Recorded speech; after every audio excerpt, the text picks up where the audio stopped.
नमस्कार साथियों।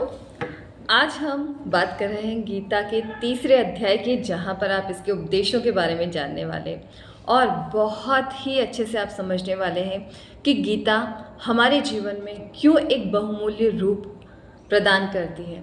हमने देखा कि गीता वाकई जिससे आप अपने पूरे परिवार का उद्धार कर सकते हैं। जब आप इसको पढ़ते हैं तो आप वाकई ज्ञान की प्राप्ति तो करते हैं और इसके साथ आप बहुत कुछ अपने जीवन में सीखते हैं। गीता की बात की जाए तो हमने देखा प्रथम अध्याय में, जहाँ पर अर्जुन बहुत ही ज़्यादा चिंतित था जब उसने युद्ध के मैदान में सब अपने प्रियजनों को देखा, यानी कि काका, मामा, चाचा, मतलब बहुत सारे उसके प्रियजन थे, गुरुजन थे जिसको उसने युद्ध के मैदान में देखा। उसके चचेरे ममेरे भाई सभी को देख के वो बहुत ही ज़्यादा हैरान था कि कैसे अपनों के साथ ये युद्ध लड़ा जाए। वहीं पे हम बात करते हैं दूसरे अध्याय की, जहाँ पे श्री कृष्ण ने उसके मोह को, उसके रिश्तों में फंसे हुए मोह जाल को दूर किया और बताया कि जब सृष्टि पे आप आए हो तो आपका कर्म है अपने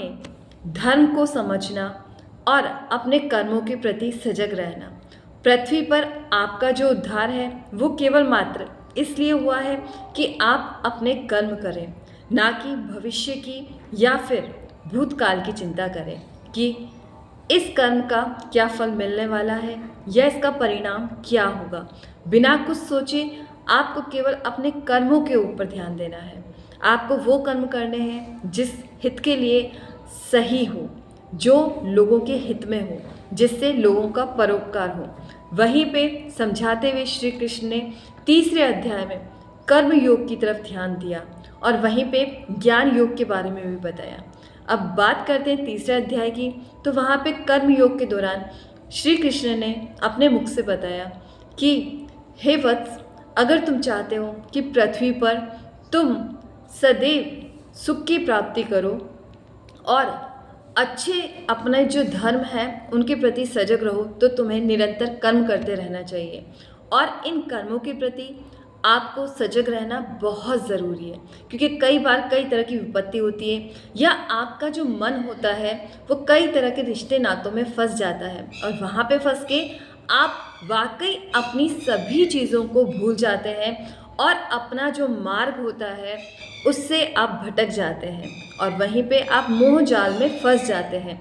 तो हे वत्स, तुमको मोह जाल से बाहर रहना है और बुद्धि का प्रयोग करना है। तुम अपनी बुद्धि के प्रयोग से और अपने कर्म के प्रयोग से आगे बढ़ सकते हो और जीवन में बहुत कुछ हासिल कर सकते हो। बस ये है कि तुम्हें कर्म करते चले जाना है, फल की इच्छा नहीं रखनी है, क्योंकि जो तुम कर्म कर रहे हो वो मेरे द्वारा किए गए हैं। और वहीं पे जब श्री कृष्ण भगवान से अर्जुन ने पूछा कि इस संसार में बहुत सारे अच्छे कर्मों के साथ में कई बुरे कर्म भी होते हैं, तो आप इसके बारे में क्या मुझे ज्ञान देना चाहेंगे। तब श्री कृष्ण ने कहा कि हे वत्स, मैं तुम्हें एक चीज़ ज़रूर बताना चाहूँगा अर्जुन, कि जब हम मोह माया के जाल में फंस जाते हैं तो वहाँ पे जो हमारी बुद्धि होती है वो काम करना बंद कर देती है और वहाँ पर आपके मन में कई तरह की बुरी भावनाएं आ जाती है और उन बुरी भावनाओं के आवेश में जाके आप अपने कर्म से भटक जाते हो और वहीं पे आप निरंतर कई तरह के गलत कर्म करते चले जाते हो। तो आपको अपने कर्मों को ध्यान में रखकर अपनी सभी इंद्रियों को वश में करना है। अपनी इंद्रियों को वश में करके आप बहुत कुछ अपने जीवन में सीख सकते हो और अपनी बुद्धि का प्रयोग करके सही कर्म कर सकते हो। तो आप जब अपने कर्मों के प्रति सजग होते हो तो आपको जीवन में बहुत कुछ सीखने को मिलता है। और जो कहते हैं कि जीवन में सही कर्म करते हैं और सही रास्ते पे चलते हैं, उनके जीवन में कभी किसी प्रकार का दुख नहीं आता, क्योंकि वो जानते हैं कि हमारा जो जन्म है वो केवल कर्मों के अनुसार हुआ है। हमें अपने धर्म में रह के कर्म करना है। सबसे बड़ा जो पूरा का पूरा अध्याय के अंदर बताया गया वो था कर्मयोग। कर्मयोग पर यहाँ पे खास ध्यान दिया गया और ये चीज़ अच्छे से बताएगी कि जब आप अपने रिश्ते नाते सबसे बाहर आ जाते हो और अपने कर्मों की तरफ अग्रसर होते हो तो वाकई वही एक सत्य है, क्योंकि जो भी इस संसार में मोह माया जाल है वो सब एक भ्रम है। और अगर तुम चाहते हो अपना उद्धार करना और अपनी पीढ़ियों का उद्धार करना, तो बहुत ज़रूरी है कि आप सही कर्म करो।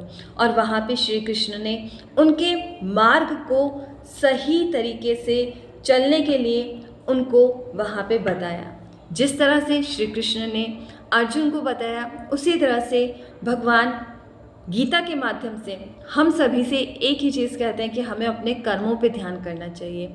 जब हम अपने कर्मों को समझते हैं तो आप देख सकते हैं कि आपके जीवन में जितने भी दुख होते हैं वो दूर होते चले जाते हैं और आपको अंदर ही अंदर एक अच्छी सी खुशी महसूस होती है कि आप अपने जीवन में अब बहुत कुछ कर रहे हैं। तो आपको गीता के पहले अध्याय, दूसरे अध्याय और तीसरे अध्याय के साथ आज आपने शायद बहुत कुछ सीखा होगा।